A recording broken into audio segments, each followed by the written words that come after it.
Where did Satan's first desire for evil come from? We start the week with a question from a listener, Rob, who writes in to ask, Pastor John, as someone who is Reformed/Calvinist, I highly appreciate Jonathan Edwards, who claims that, 1. Free will is doing what we desire, but that, 2.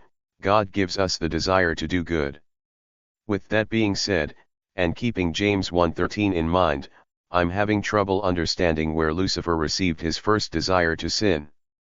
Norman Geisler says that the unmistakable logical conclusion for the extreme Calvinist is that both Lucifer and Adam sinned because God gave them the desire to sin, chosen but free, 36. I would imagine that Adam received his desire to sin from Eve, who received it from the serpent/Satan, but if God is sovereign over all things including our desires, would that make him the initial author of the first desire to sin? How do you answer this mystery? The original fall. For as many years as I can remember, I have said that this is among the mysteries in my theology for which I do not have an adequate answer. The specific question here is how is a key word here. Did the first sin come about? By the first sin, I don't mean Adam's first sin. I mean Satan's first sin, the very first sin in the universe. To say that Satan had free will is not an explanation for why he committed his first sin.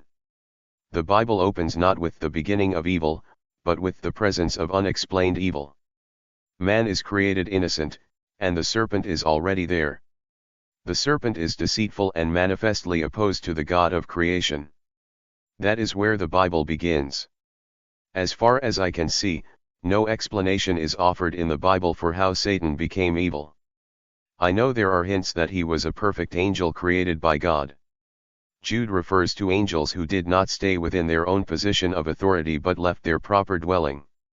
He says that God has kept these angels in eternal chains under gloomy darkness until the judgment of the great day, Jude 6.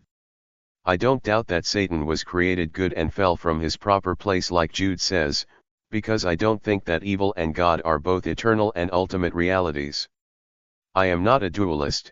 God and his goodness and wisdom and power are the only ultimate, eternal realities. Evil is somehow derivative.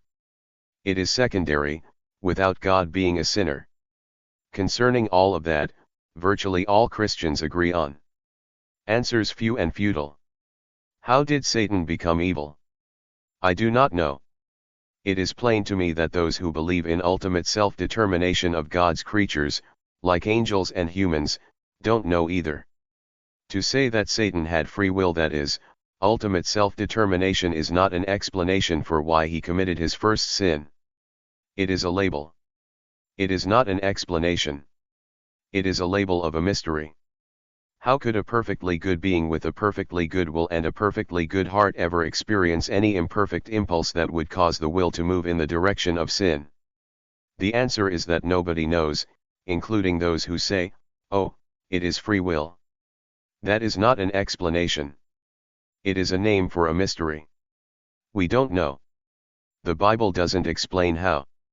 Rob quotes Norman Geisler, who says, "The unmistakable logical conclusion for the extreme Calvinist is that both Lucifer and Adam sinned because God gave them the desire to sin." Now I am not sure whether I qualify as Geisler's extreme Calvinist, but I strongly suspect that I do. At this point I am disagreeing with that description of me, and I am saying, no, I am not driven to say God gave Lucifer his first desire to sin. That is an oversimplification of virtually everybody's viewpoint. I do not know how Lucifer came to feel his first inclination to rebel against God. Sovereign he stands. Here is what I do know. God is sovereign. Nothing comes to pass apart from his plan, which includes things he more or less causes directly, things he more or less permits indirectly. There is no doubt in my mind that Satan's fall and all the redemptive plan of God for the glory of his grace afterward were according to God's eternal plan. The Bible opens not with the beginning of evil, but with the presence of unexplained evil. But it is precisely at this point that the how of the causality, how Satan's first sin worked, that we do not know. I have a category in my thinking for the fact that God can see to it that something comes to pass which he hates. This is what he did, for example, when he planned the crucifixion of Jesus, according to Acts 4:27, 28. The murder of Jesus was sinful, and it was planned down to the detail by God.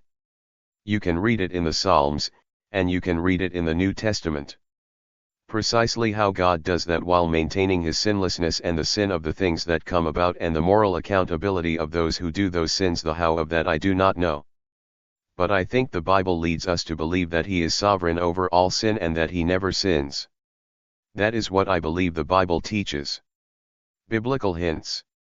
As to how he does it, there might be hints in the Bible. I am going to give you one pointer. I do not claim this is an explanation, but it is worth thinking about as a pointer toward a possible explanation that maybe we will understand someday. In Isaiah 63:17 the prophet cries out to the people, "O Lord, why do you make us wander from your ways?" Did you hear that? O Lord, why do you make us wander from your ways and harden our heart, so that we fear you not? Return for the sake of your servants, the tribes of your heritage. So, he ascribes to God the ultimate causality of our wandering, of Israel's wandering into sin. How did God do that? The second half of the verse says, "Return for the sake of your servants," suggesting, pointing, that somehow God's absence did it. Then he says in Isaiah 64:7, which is 9 verses later, "There is no one who calls upon your name, who rouses himself to take hold of you, for you have hidden your face from us, and have made us melt in the hand of our iniquities." So again, it is the hiding of his face that explains the sin. Light and shadow. I am not saying this is a foolproof explanation of sin, but somehow God cloaked his glory from Lucifer, and in the cloaking of his glory, somehow still inexplicable to me, there rises a preference in Lucifer's heart for himself over God, who has cloaked his glory. What I am taught in the Bible is that God is sovereign over all things, including sin, and he himself is never a sinner. I don't know how that happens, but this is a pointer that something like that might have been going on. I am simply saying this is worth pondering, that God may be able to govern the presence and absence of sin not by direct, active agency, but by concealing himself. I think it was Edwards who said that there is a difference between the way light is caused at 3 o'clock in the afternoon by the shining of the sun and the way the shadows are caused by the blocking of that sun by the tree, though it is the light of the sun that is responsible for both the brightness of the day and the shadows under the tree. But I end where I began, with how the very first sin in the universe came about is a mystery to me. I do not know how. What I am taught in the Bible is that God is sovereign over all things, including sin, and he himself is never a sinner.